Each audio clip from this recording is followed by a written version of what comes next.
My name's Duddy, Saddle Builds and stuff. Today's video isn't a build, it's going to be going over some hand cannons that I absolutely love. 3 hand cannons, 2 void and a strand one. Some really good origin traits on these hand cannons and some really good perks. They're like my god rolls, and I say my god rolls. They might not be yours, but they're mine. I absolutely love them. Precision instrument, adrenaline junkie, demolitionist, things like that. Explosive payload on the targeted redaction. We're going to be taking a look at that. We'll also be looking at the word of Crota with a very special origin trait, cursed for all explosions. And we'll be looking at a round robin hand cannon that has subsistence and hatchling that you never have to reload. But the word of Crota is probably the star of the show. Listen to these cursed for all explosions. Stay with me, I'll break it down. So the first one we'll take a look at is an aggressive frame targeted redaction. I'm not sure if you still get this, but you've probably got it crafted if you played the game a couple of seasons back. Envious Assassin. This perk is really good on this hand cannon. You're going to overflow your magazine. We've also paired it up with explosive payload. This is just an out-and-out damage increase. Projectiles create an area of effect detonation and impact. It also improves your reload speed. And it's got the origin trait on there, Unsated Hunger. Not a very good one. However, the hand cannon to me feels absolutely insane. I absolutely love this hand cannon. Explosive payload and envious arsenal. You can literally get an overflow up to 30 in this. If you just look on that bottom left, I managed to get up to 33 at one point as well. So basically overflowing your magazine, which removes reload speed as well, don't forget. And the sound of this hand cannon, I absolutely love it. I'm just going to stay quiet while you listen to the sound of it. Absolutely awesome.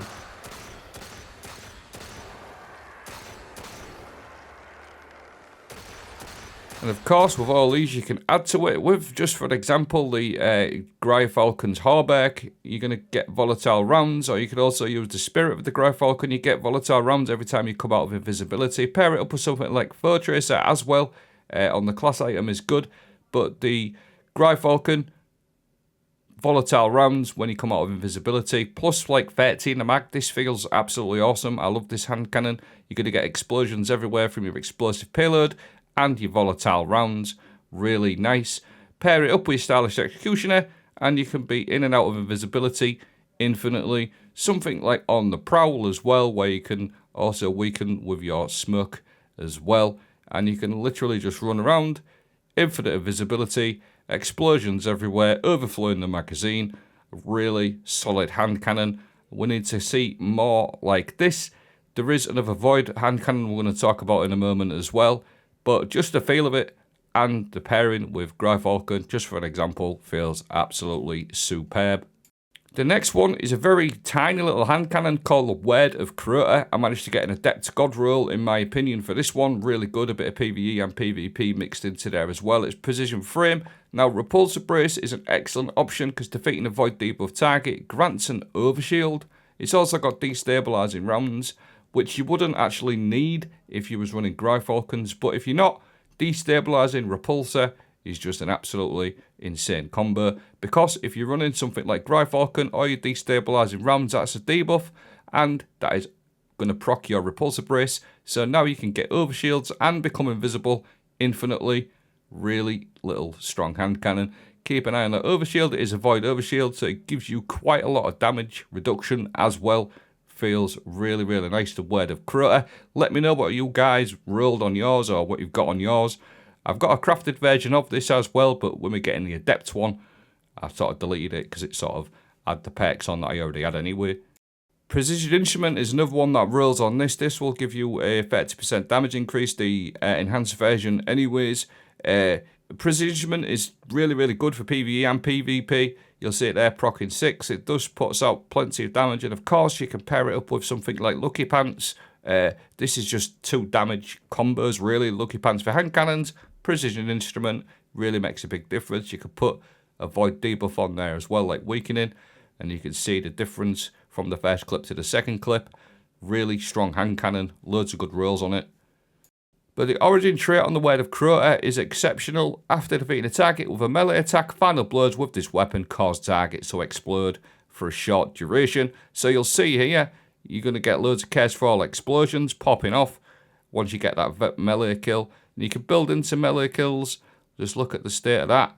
You're going to have volatile rounds everywhere or destabilizing, and the case foil explosions going off left, right, and center. It feels very, very nice.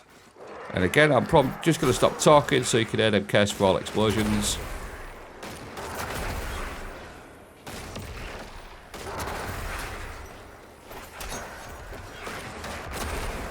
The sound of the case foil explosions and the invisibility just feels amazing. Really good set of hand cannons at the moment. Now, round robin is another one, a personal favourite. This is strand, 120 rounds per minute. It's got the perk on there, subsistence, defeating targets, partially reloads the magazine from reserve. So you're going to get free reloads on kills, and the hatchling that you're going to get on this as well. Hatchling's going to spawn a Fredling with precision kills. The hatchling will actually work with subsistence. We'll show you that in a moment. And it's also got the nanotech tracer missiles origin trait on there as well. And you never have to reload this hand cannon. That's the secret little thing with it, why I love it so much. Really strong, you'll see there. Just watch my magazine. 7, and it goes all the way up to 10. That's the hatchling. Getting the kill, proccing my subsistence. And not to mention, you're obviously going to refill your magazine or partial bits of your magazine just from the shot anyway, just from the crit shot. But the hatchling that spawns, the Fredling, sorry, will actually reload. So you're getting reloads from your shot, reloads from the hatchling. Really nice, and you can just keep looping that. And of course, Fredlings have got a buff. If you want to get a bit more damage out of your Fredlings, just for an example, you can go something like Mantle of Battle Harmony. When you've got your super, you're going to get a strand weapon boost if you're running a strand super. So you're going to see that popping on the left. 223. And now I've got my strand weapon boost active via the Mantle of Battle Harmony. And that Fredling goes up to 279. So you're getting the increase on your hand cannon and your Fredling. I'm going to go over a couple of honourable mentions. Midnight Coup with Kinetic Tremors and Attrition Orbs. Zowli's Bane Incandescent is very, very strong still to this day. And then Nation of Beasts for Golden Tricorn. All you Arc Turret Warlocks, get on that one. And an Explosive Payload on the Ancient Gospel and Destabilizing Rounds. Like I said, honourable mentions. But the 3 I mentioned are my personal 3 favourite hand cannons. Let me know if you've got any of these in your vaults. I really think Bungie should create more hand cannons like this. I absolutely love the feel of them. And I just wish I could use them in Conquests, to be honest, because I would use them in Conquest. But the avant-garde thing, again, is sort of like restricted us to that. But hopefully, next season, we're going to be able to use all these type of weapons. Let me know what you guys think. Thanks for watching. Have a great day.